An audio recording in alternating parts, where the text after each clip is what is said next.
A new era for Watford Football Club, with the departure of Steve Perryman and the arrival of Glenn Roeder as manager, began with an old foe. Luton Town on the first day of the season at Kenilworth Road. And Paul Telfer's early goal gave Luton the advantage, and Watford with plenty of thinking to do.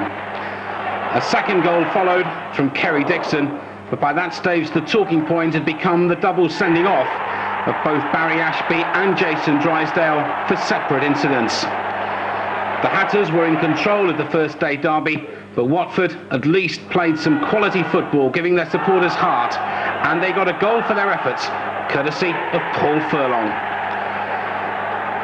But it was a disappointing opening in terms of results. The quality of the football gave cause for encouragement, as did the first half against Brentford in the first round of the Coca-Cola Cup. Once again, it was Paul Furlong who got his name on the score sheet, and soon Watford continued to press forward, creating further opportunities. Lee Nogan's shot was one of a number that came close, with Furlong eventually putting it over, but Watford went 2 up, courtesy of a young man named Bruce Dyer. His emergence was to be one of the highlights of Watford's season. He got his opportunity, and his left foot was as sweet as you like. The Hornets were 2 up, but their West London rivals weren't to be outdone. It was a 2-leg match, and Watford knew they had the second leg at Vicarage Road to look forward to. But a splendid free kick strike put Brentford back in it, and Watford's defence was caught again late on, as Brentford got themselves a second goal. It finished 2-2, but the second leg was still to come. So the Hornets began the home season against Barnsley, another match which featured a sending off. 2 players went, Bruce Dyer of Watford and Jerry Taggart of Barnsley, and it was the South Yorkshire side who were to collect the points. The Vicarage Road that was somewhat unreal, only 3 sides were in use, as the new Vicarage Road end wasn't yet passed safe for the public to use it. From Barnsley's home game came the second leg against Brentford, and the Bees showed that they weren't just there to make the numbers up, and they would have forced Watford to play some quality football in their search for a place in the second round. Brentford in fact took the lead as the game started early, and Watford had to fight from a goal down. They did it in some style. Gary Porter first of all providing the cross, and the header was a good one from David Holdsworth. The Hornets were level. It was 1-1 on the night, 3-3 on aggregate, and Watford had an extra away goal if they needed it. And once again from a set piece, the Hornets created mayhem in the Brentford defence in the second half. The knock-on this time giving a clear opportunity for a winning goal. Watford 2, Brentford 1. The man who got it, delighted once again to get that second goal, was David Holdsworth. And if there was any doubt, Dyer breaking down the right, playing the ball across, and at second attempt finally playing the ball into the back of the net. It was curtains for Brentford. The Hornets were into the next round of the Coca-Cola Cup, and Dyer again was on the score sheet. An early pattern was starting to emerge. Watford good at scoring goals, but sadly good at conceding them as well. And when they made the short trip up the A40, it was to be a very eventful afternoon. 5 goals in all, Watford showing good in attack to come back from an early deficit, and the perfect opportunity being presented for Ken Charlery. The Hornets were level, but it didn't last. Oxford again taking advantage, and once again the players showing that in defence they had a lot to do in terms of clearing up their marking act, and as eventually they did get themselves level at 2-2 with a goal early in the second half, the match was set up for a thrilling finale, and it was a chance that was willingly taken for the Hornets' first win under Glenn Roeder in the league. For the second season running, Luton Town provided the first opposition in the Anglo-Italian Cup, and at this time there was no doubt, as Watford took an early advantage, that they wanted revenge for their defeat on the opening day of the season. It was a Bruce Dyer goal for the Hornets, and some great football saw them build another opportunity, although Luton Town made them work very hard for it, with David Priest scoring a screaming goal. There was no chance for goalkeeper Simon Shepherd, as the Hatters were level, but Watford weren't in the mood to give away the points, and this time a great move from one end of the pitch to the other saw Furlong, Dyer and also the advancing Alex Inglethorpe combine, and it was super sub Inglethorpe who provided the toe poke right at the death to give a very popular success to the Hornets and some vital points on what they'd hoped would be the road to Italy. Charlton Athletic's arrival at Vicarage Road saw the first test for the defence since they'd conceded those goals at Oxford of any great note, and it was an early chance that Charlton Athletic took that once again left the Hornets with work to do in terms of chasing the game. Gary Porter, though, accepted a gift, and they were level shortly afterwards. The Charlton defence, though, were less than pleased with themselves. Porter, in his testimonial season, was delighted with his gift, and Charlton, though, showed that they were to prove a real handful as the season wore on, and an amazing incident saw Charlton take the lead once more. The Hornets' defence seemingly set on creating chances at will for the opposition. And not to be outdone, the header knocked in, and eventually it fell to that man Inglethorpe to tie things up at 2-2. Watford involved in some great games. The neutrals were loving it. They were scoring at will and conceding at will. As this opportunity showed, once again, Alex Inglethorpe's predatory instinct in front of goal, snatching a vital result for Watford. Looking back on it, the match against Wolves was as good as Watford had performed all season. The passion was there, and so too was the ability to play football at the highest degree. Ken Charlery's cross-comb shot deflected in, and an own goal that was to give Watford a vital victory against the Wolves, one of the teams strongly fancied for promotion in early season. Porter's cross, and again the Wolves defence just watched. Eventually they were to clear this opportunity, but it was certainly one of many that the Hornets created in a memorable occasion. Graham Turner's men indeed were saved a heavier defeat by the woodwork as Watford produced one of their most passion-filled performances of the season. And so to Grimsby. Many people believe the game at Blundell Park the previous year had been one of the best football occasions of the entire campaign, but the Mariners were in the mood this time to make Watford pay in full for defensive lapses. Grimsby had made the attacks from the start, and as Watford battled to bring men back, the Mariners' neat one-touch football created opportunities, and an early penalty was the Mariners' reward. The referee could hardly have been closer as he waved away Gary Porter's protests.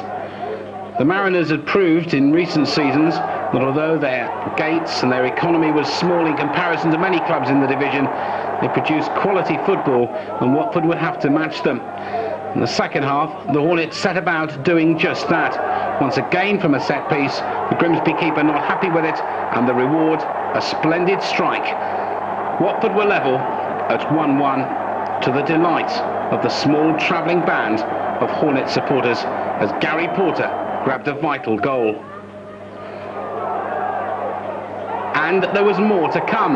Lee Nogan playing the ball in, and it was inevitably that man, Paul Furlong, and Ken Charlery coming in behind him as the second Watford goal was scored. But Grimsby late again, getting a point in a 2-2 draw from a header. A sickener for Watford, who thought they'd got it won. Then came a rude awakening as Ricky Otto masterminded a super show by Southend United that destroyed the Hornets' hopes in the Anglo-Italian Cup. Everything Otto tried seemed to come off, and there was nothing that the Watford defence could do as the second goal went in, and there was more to come. The misery was completed for the Hornets in the second half. Southend were to go on to win the group by getting a point, which is all they needed in the last match at Luton. And once again, it was that man also at the centre of attention. The ball finally driven home spectacularly. Poor Simon Shepherd had no chance with any of them. Southend United 3, Watford 0, and it was the end of the Italian hopes. Gary Porter for Paul Furlong. The number of times that had been the production line for Watford during the course of the season was clear for all to see. Another set piece against Notts County gave the Hornets the lead. And indeed, in front of their home supporters, Watford were playing some good quality football. Another break, this time in the field, found Charlery. Charlery fed Levine. Levine's cross, and enter Paul Furlong once again to put the Hornets 2 goals in front.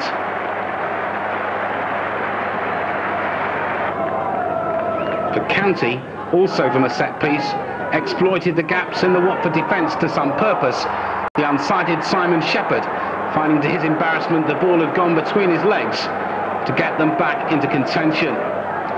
And as the match wore on, it was left to a very special moment for one young Watford star. It was the first time they'd opened the new Vicarage Road end, and it was a goal worthy of a very special occasion from youngster Gerard Levine, one of the finds of the season for Watford, a personable young man off it, and a man of considerable talent on it, especially as we were to find out even more later in the season from distance. It was a tremendous shot, and the moment it went in, you got the feeling, well, this player is going places, hopefully with Watford. Millwall's visit in the Coca-Cola Cup second round was a match which promised much but didn't produce it. Both sides at the end of the day probably quite happy with the point. The chances were nearly no more than half. Gary Porter putting one in and going just wide from Paul Furlong. It meant that the match would be settled in the second leg at the New Den, 0-0 after the first. It was another home game just days later against Sunderland, with Watford getting the first goal once more. The Sunderland defence at 6s and 7s, and Barry Ashby loitering with intent on the 6-yard line, giving them the lead.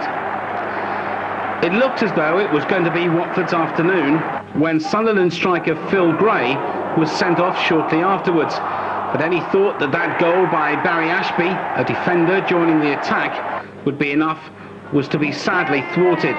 Sunderland pushed forward with purpose, and once again the Watford defence parted at the seams.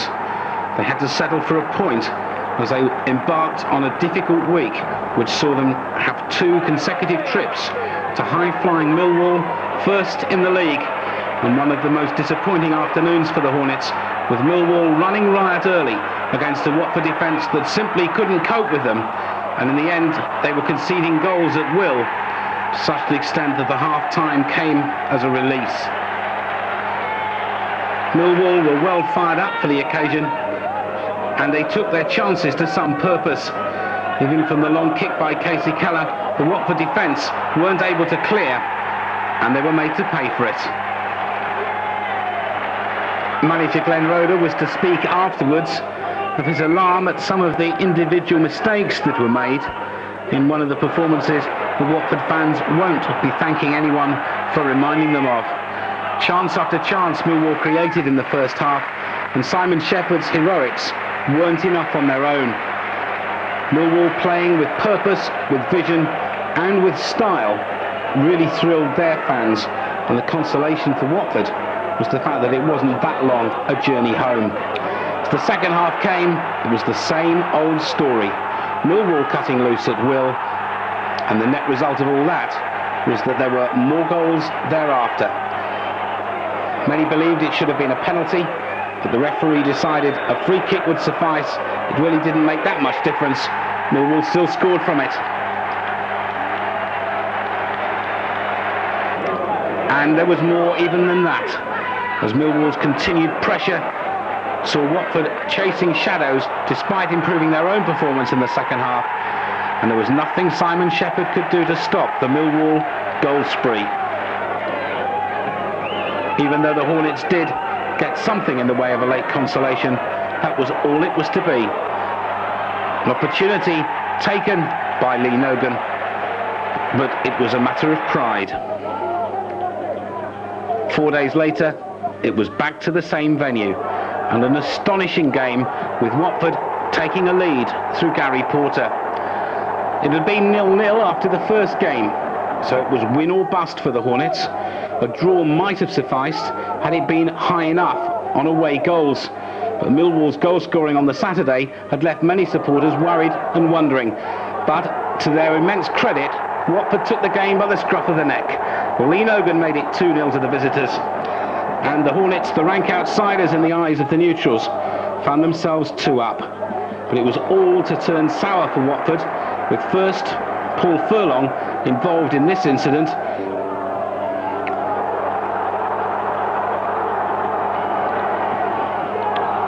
And referee Philip Don, on the FIFA list, was left with little option, despite the protests of the Hornets players, and Gary Porter in particular, to take drastic action. Furlong went down, the tackle came in, but it was what followed that Mr. Don didn't like. Furlong's reward, a red card.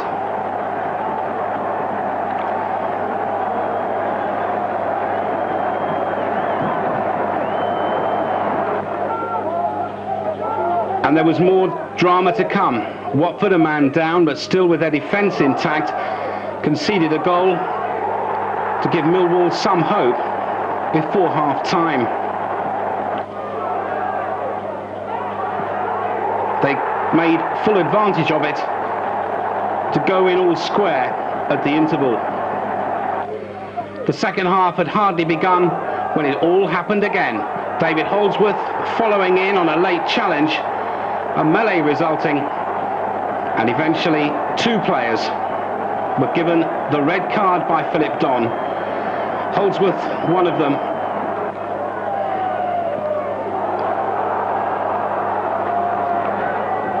And Watford had to try and compete with 9 against the 10 men of Millwall. Holdsworth was holding his nose after the incident, but the stage was set for a stirring finale. Watford had but 9 men, and Andy Hessenthaler grabbed a priceless goal. Watford, it seemed, were about to pull off one of the biggest shocks in their recent history.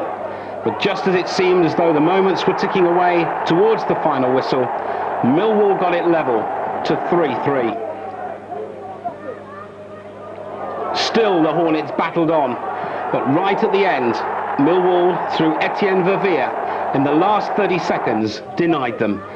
It all came late against Middlesbrough. Furlong goes on, oh yes! Beautifully struck, and the Vicarage Road end rejoice. It was a beautiful strike by the big number 9. And even the fans rejoice. Now Dyer, can he finish it? He can, and that's the perfect finale from the crackerjack youngster. An afternoon that thrilled the local fans and television audience was followed by one of bitter disappointment. On an afternoon where Paul Furlong collected his second red card, it was a goal by Wallace that was to prove decisive against Birmingham. And Bolton Wanderers, just a matter of days later, was to provide one of the most extraordinary games Vicarage Road has ever seen. Bolton, with Bruce Rioch and Colin Todd in control, were renowned for the quality of their football. And for long periods in the game, they simply had too much for Watford.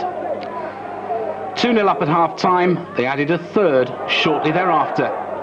Watford, it seemed, were in big trouble. But one thing we'd seen during the early months of the Glenn Roeder era at Watford was the spirit in the camp, epitomised by Gary Porter leading from the front, giving them hope. One or two supporters at that stage decided enough's enough, and they missed some quite extraordinary action. Again, it was Porter coming in on the charge to make it 3-2. Maybe, just maybe, there was time for Watford to rescue a point. A third goal with just a minute or so left. Watford had crowned, it seemed, an extraordinary fight back, courtesy of Ken Charlery. But from a Gary Porter corner, referee Mike Pearce, one of the best seen at Watford, spotted a hand from a Bolton defender. No one who saw the last 20 minutes against Bolton will forget it, as Gary Porter grabbed the 3 most unlikely points of the season. A wonderful game, 7 goals, and for excitement, it surely won't be bettered. Against West Bromwich Albion away from home, Watford again had problems. First came West Brom's strike. They're led by a 1-0. As they continued to press forward in search of more, came another red card. Andy Hessenthaler this time given his marching orders, as Watford proved away from home in defence. They simply weren't able to handle some very strong attacking play, particularly from the West Midlands sides. Some will regard it as unfortunate that Jason Solomon's superb blockbuster was to turn out to be nothing more than a consolation for the Hornets, as in the second half West Brom made absolutely certain the points would be theirs. And the fourth goal, which came shortly before the end, summed up Watford's afternoon, which once again was to be remembered for their disappointment at a refereeing decision which saw them play large parts of the game with only 10 men. At Southend, Jonathan Hunt's early goal and a splendidly worked left-foot shot to the frustration of Simon Shepherd, with many Hornets fans who'd seen the Anglo-Italian demise a case of déjà vu. The Hornets, though, worked free kicks well. Gary Porter forcing a fine save out of the Southend goalkeeper. But again, it was Southend's attacking prowess that was to prove decisive. Jonathan Hunt playing the ball in, but the referee, Mike Bailey, gave a penalty. He'd seen an incident with a push involved and pointed straight to the spot. Southend United had an opportunity to get a second goal as Gary Poole's cross was played in. The push spotted by the referee, and from it Gary Poole said thank you, and Southend led by 2-0.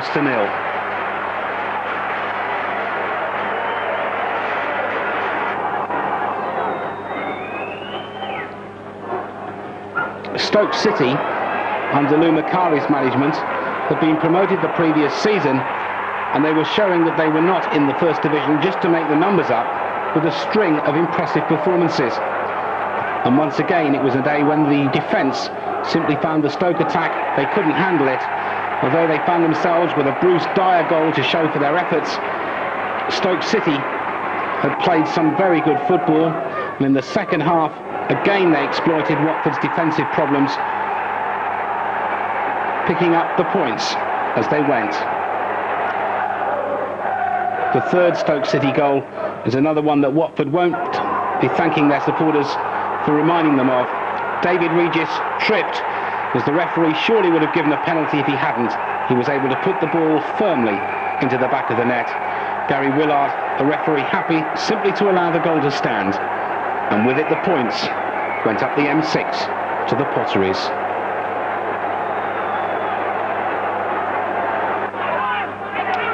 International calls meant the postponement of the following week's trip to Portsmouth, a blank fortnight for the Hornets until they played Bristol City. Again, the perfect start. Bruce Dyer's cross, and the first goal seeming to put Watford on their way. But Bristol City, who'd been real cannon fodder for Watford at past Vicarage Road meetings, were having none of it. One good save by Perry Suckling had denied them.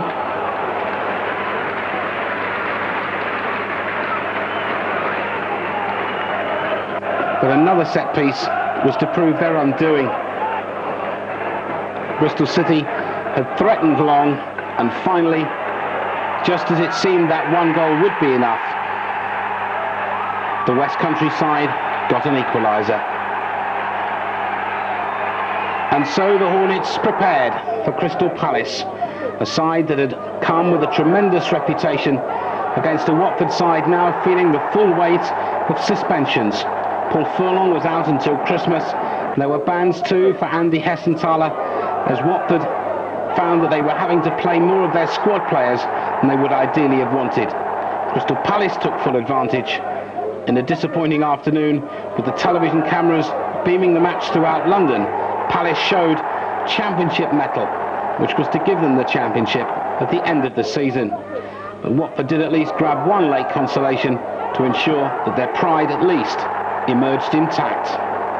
Lee Nogan, the marksman, but it was only one.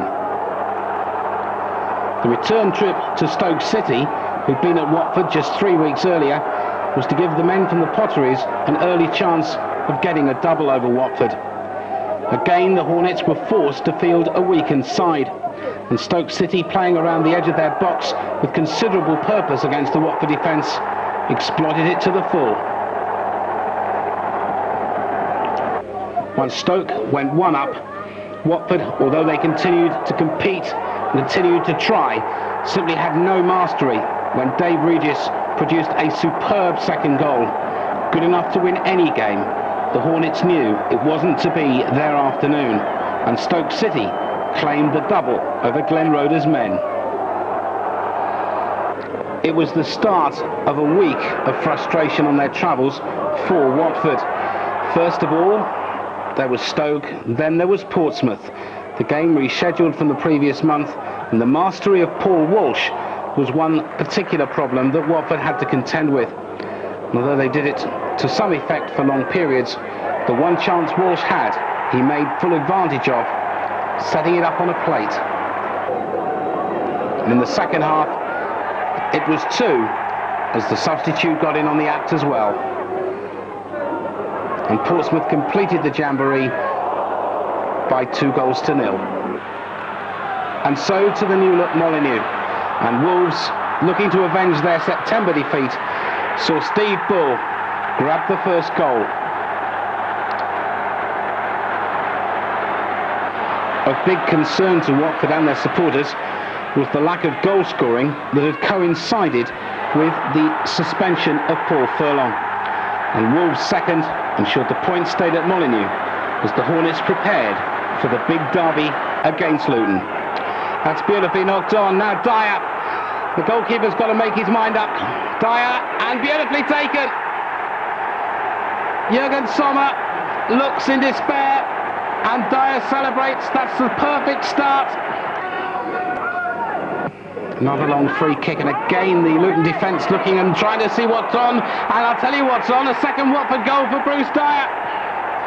Trevor Peake looks across at Jürgen Sommer, and he looks across as if to say, where did he come from?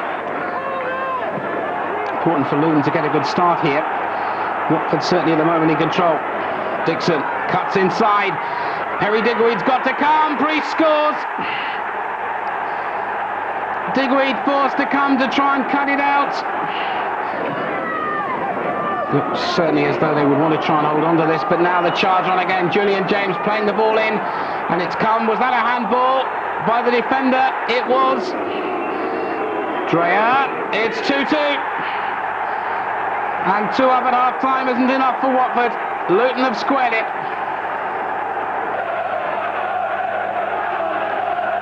Leicester City away. Not perhaps the most appealing of Boxing Day fixtures against a side that was going well at the top of the table. An early foul, an early goal from the penalty spot, making it look very tough indeed for Watford.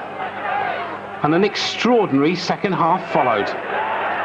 Hessenthaler's header, and the goalkeeper dropped it. Bruce Dyer sneaked in, 1-1.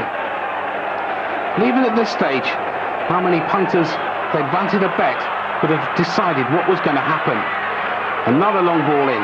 David Oldfield, 2-1 Leicester. But the battling qualities of the Watford side had impressed all season. Another corner, another opportunity for a cross. David Oldfield, referee set play on, and strike from Paul Furlong. 2-2.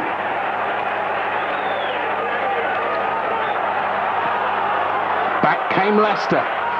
A seesaw battle of the very highest quality. 3-2. David Oldfield. Back came Watford. Paul Furlong playing in gloves against the cold, nicking a great opportunity courtesy of a gift from the Leicester defence. 3-3. 5 minutes left, and Watford suddenly for the first time in the match saw luck spin their way. Bruce Dyer, splendid strike, and they led 4-3. But just as it seemed as though the perfect Christmas present for Watford supporters of an away win was coming, Perry Digweed missed a cross, and Leicester City had got it at 4-4. Ormond Royd, the scorer, an amazing morning's work. Peterborough were bottom of the table and in desperate trouble. And again, it was Paul Furlong who gave Watford the lead. The Posh included in their side Ken Charlery, who'd left Vicarage Road a week earlier. And the second half saw the Hornets grab a second, which surely was to be decisive. Again, it was that man Furlong getting in between the two Peterborough defenders and grabbing goal with menaces. Peterborough's manager, Lil Fucillo, was, it had been rumoured, on the point of resigning. Although the Posh got a late goal through Tony Adcock, Fucillo quit minutes after the final whistle. Watford had had a good Christmas, 4 points and 6 goals. But it wasn't to be a happy new year. The opening day against Tranmere Rovers had started in disappointing fashion against one of the teams very much in form at the top. Tranmere Rovers have been almost invincible at home, but Watford looked as though they were going to get a point early in the second half. Not for the first time, the danger came from a set piece. Paul Furlong, trying to make up for lost time, hit the post. And as Tranmere battled to clear the ball, one sensed that Watford could go and get an equalising goal. But Tranmere continued to press.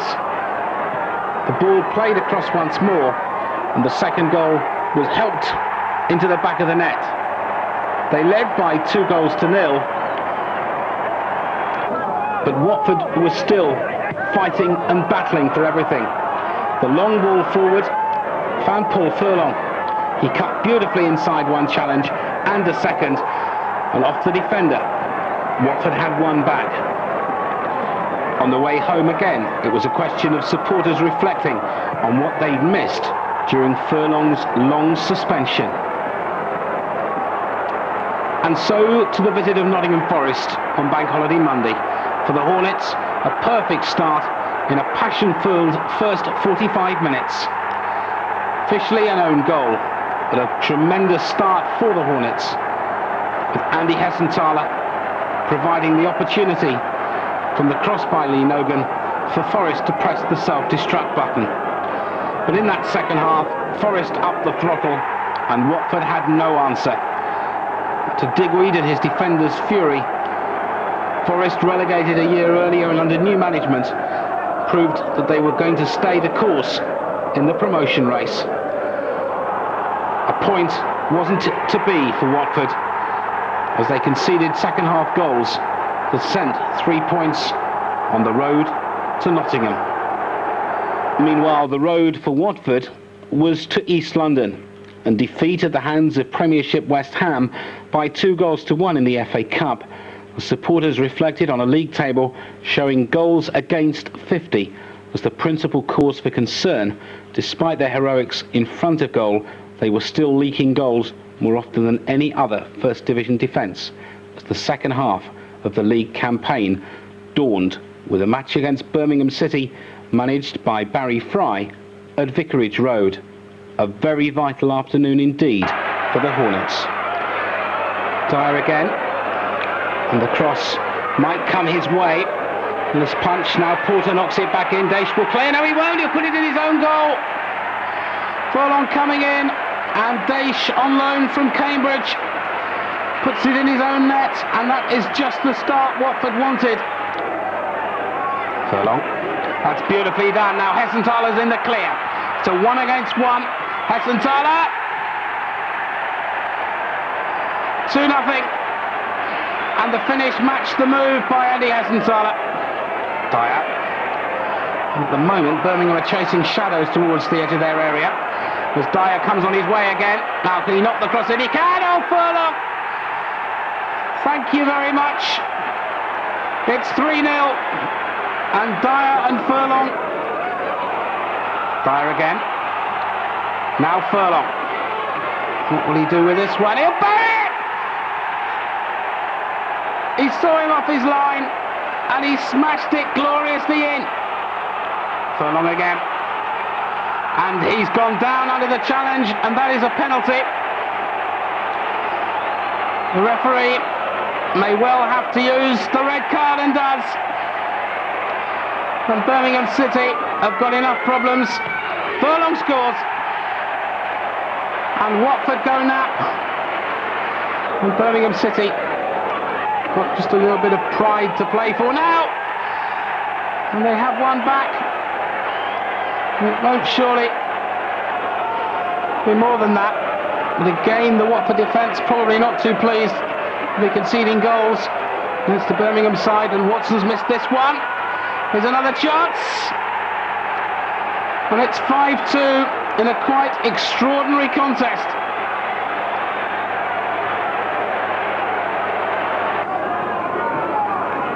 And so to Middlesbrough. 2 seasons ago, Watford's route to escapism had begun with a victory there. Middlesbrough were under pressure, with all sorts of speculation surrounding their manager Lenny Lawrence. Watford attacked from the start, and despite conceding that goal, Paul Furlong, who else, continued his remarkable return to form. 1-1. A rearranged match against Derby on a Saturday afternoon reserved for the Cup was hardly the perfect Saturday for Watford, or so the fixture list seemed. And when Derby scored early, it seemed to make it absolutely certain. But Gary Porter again led the fight back, serving a perfect cross for Jason Solomon to make it 1-1. And Watford were able to turn the considerable advantage they had into a goal. From another Gary Porter corner, Paul Furlong, 2-1. A priceless win for Glenn Roeder's side as they prepared for another away trip to Bolton. The Wanderers needed no motivation.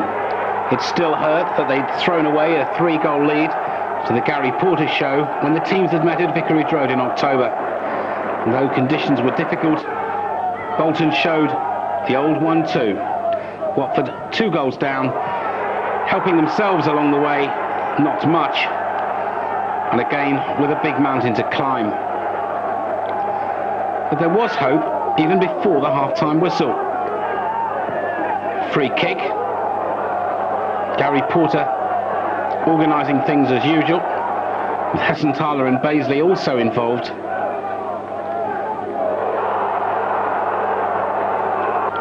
But from it, the free kick, Alex Inglethorpe, 2-1. For the Hornets, there was hope. The hope was to turn to despair as Bolton made the point safe with a penalty. The challenge by David Holdsworth not to referee Reed's liking, and he pointed to the spot. Bolton had the chance to make absolutely safe, and with it the 3 points they felt they should have had at Vicarage Road. And they took it. That defeat meant that Watford faced a crucial match against West Bromwich Albion, also in the wrong half of the table, a week later. It was nervous, and sadly for Watford, was also pointless. West Brom got the 1 goal that mattered. Despite a lot of Watford pressure, the best opportunity coming in the second half. Again, Gary Porter's corner, and just over the top was the closest Watford got.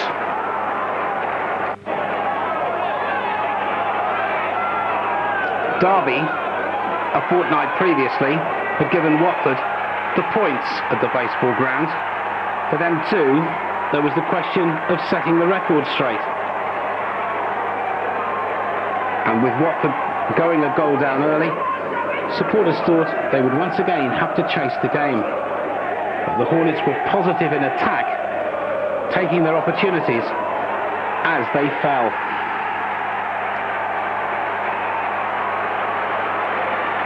At that stage, the argument was equal. With Gary Porter, Paul Furlong header, suddenly it was 2-1.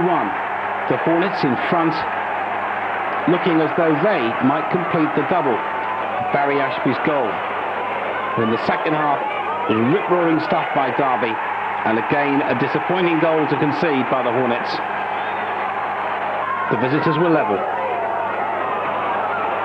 Dyer, Furlong, the old story. 3-2. Watford in front, Furlong doing well, as there had to be a question mark over the Derby tackling. But there was also a question mark over Watford's defending. They looked at the linesman. He wasn't in the mood to give them the offside flag they cherished.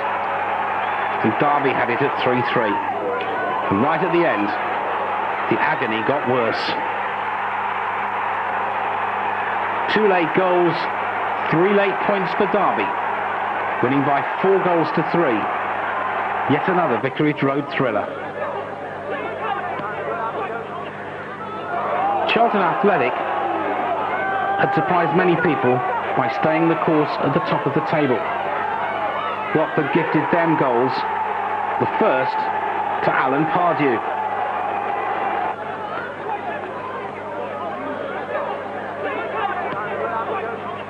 And there was more. A penalty shortly afterwards. Complaints from Watford about the decision. And the Valiants 2-0 in front, as clean as a whistle. The look on defender Jason Drysdale's face said it all. All Watford could do was look at each other. Although they did create opportunities, a goalmouth scramble eventually saw Charlton have the pressure relieved. Although how this didn't go in with Darren Baisley and then Gary Porter, the shot deflected, well, it was anybody's guess. The second half did bring some comfort. Gary Porter, a brilliant strike, 2-1, and Watford sensed they might have an opportunity of salvaging a point, with Craig Ramage joining the squad, making a marked impression. It wasn't enough, as Oxford visited the following week in another crunch encounter. Oxford took an early lead, and Watford knew that they had to play their very best because they daren't lose. And they didn't. Andy Hessenthaler's deflected shot getting an equaliser. And Watford finding the answers as the game wore on. In the second half, Oxford's defence, heavily criticised by their manager, gave Drysdale the chance, and all the poor Oxford defender could do was put the ball in his own net before it reached the advancing Paul Furlong. Watford 2, Oxford 1.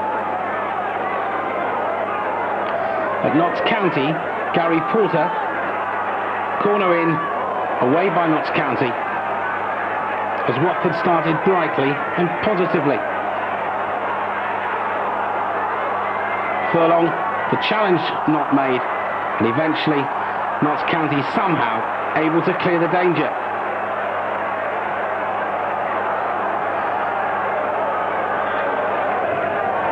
Again, another opportunity falling Watford's way. But this time Notts County breaking quickly out of defence. And Watford caught by it.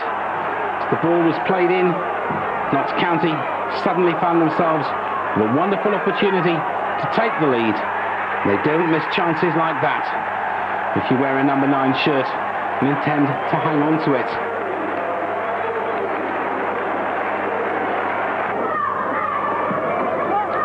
Grimsby at home will live in the Watford memory, though not for the right reasons.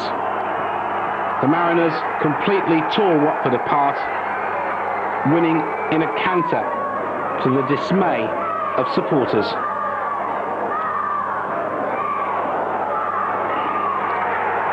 Grimsby, it seemed, could almost score goals at will. It was a night which provoked reaction from supporters as Grimsby sped back to Humberside with the points, and a change in fortunes. It seemed only a matter of time before Glenn Roeder was in the transfer market. Bruce Dyer had gone. It seemed as there was some money available. Away at Sunderland, though, Watford had to defend. Backs to the wall stuff against a Roker side always with fanatical support. Created a few half chances, but again it was a match where the crucial action came from set pieces. Digweed could do nothing with the corner, and Sunderland were in front. The angle does no favours to tell whether it went straight in or whether it took a touch. But once Sunderland were one up, their confidence noticeably increased giving Watford a torrid afternoon at the back, and defensive reinforcements became a matter of immediate urgency for their manager, Glenn Roeder. He knew that something had to be done to shore up a defence that was simply, in his own words, giving too many goals away. They arrived before the start of the game against Millwall, and Watford provided some splendid entertainment and some splendid goals. The first, officially an own goal, with Tommy Mooney playing his full part. Then Millwall working well, hitting the bar, and eventually Perry Digweed making a good save. A vital game this was, with no little point to prove for the Hornets after what had happened in the Coca-Cola Cup. Craig Ramage fed Andy Hessenthaler, and the second goal brought tremendous celebrations. Watford ecstatic,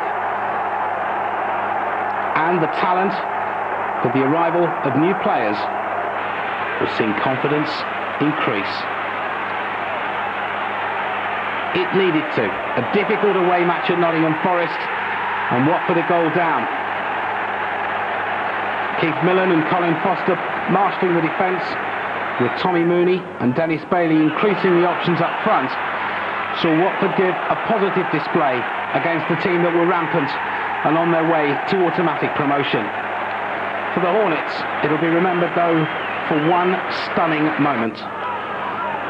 They were 2 goals down, but Gary Porter produced a scrapbook moment of his very own. No goalkeeper on this earth would have stopped it, and the man who's shown a captain's lead was marshalling his troops. From the moment it left Porter's foot, it was goal-bound.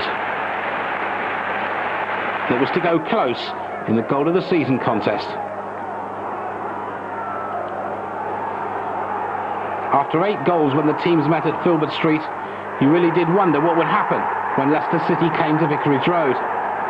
The answer, first of all, was that Leicester would go in front. But Watford showed tremendous patience and tremendous skill at the end. Dennis Bailey, the substitute, a lifeline, a last gasp but deserved point for Watford. As they went to Peterborough United, and it was like old times. Goals galore, most of them of the sort that no manager on this earth could watch. Paul Furlong getting Watford's equaliser.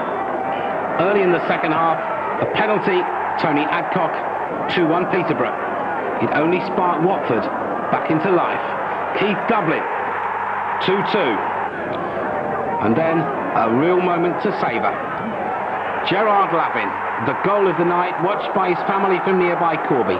Peterborough were back again. A terrible blunder by Digweed. Tony Adcock, 3-3. But Watford had the last word. Almost inevitably. Dennis Bailey, 4-3. Watford were on a high for the visit of high-flying Tranmere, but the Merseyside club got the first goal. Dennis Bailey got the equaliser. Watford thought they had a point. Tranmere, though, had other ideas. It was building up into quite a season's climax for Watford, although that day was pointless. At Barnsley, a tremendous team performance again. Paul Furlong, 1-0 Watford. Barnsley themselves weren't clear of relegation trouble, and he'll score few more important goals. Played 2, lost 2 was Watford's record against Southend, who were now managed by former Hornets number 2 Peter Taylor. Taylor must have known he was in for a warm welcome with Watford's astonishing and explosive start. The goals just kept on flooding. First there was Bailey.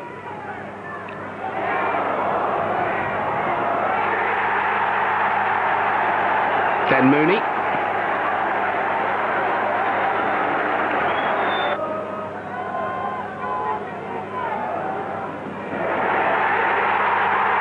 And then Colin Foster. 10 minutes in, 3-0. And Foster's influence at both ends of the pitch Here for all to see. If you want to stay friends with Perry Digweed, don't remind him of the goal Bristol City scored. Digweed, honest enough to admit, was his mistake that gave the Robins the lead. But in the second half, Watford threw players forward, playing some good quality football that had become their hallmark during the course of the campaign, found themselves with an equalising goal. And who else but Mr. Paul Furlong. Beautiful goal, taking full advantage of a keeper to lob him to perfection. A vital point for Watford as they squared up to Portsmouth. Hessenthaler, now he's looking up at an opportunity and scores!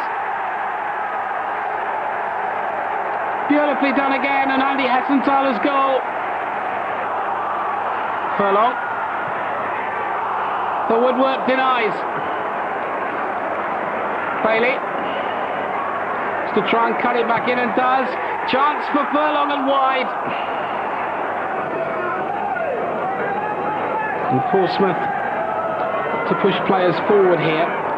Still that Hessenthaler goal denies the sides. Digweed just about managed to hold on. Defenders. It was that result to give Watford safety, and so to Crystal Palace. Picking his spot again, Hessenthaler. And the champions find themselves a goal down to Andy Hessenthaler. Sweet as you like, right foot shot, 1-0. Look at the part Craig Ramage played in this. He set it up. And Andy Hessenthaler from Paul Furlong's knockdown. Martin saw it late. It's 1-0 Watford. It is again from another angle. Again, it was Rambo that started it and Hesse that finished it. The champions beginning to think they may have to give second best here. Hessenthaler. Certainly seems as though that victory against Portsmouth and the safety rather lifted Watford, as Furlong now finds Tommy Mooney. And Mooney's made it too.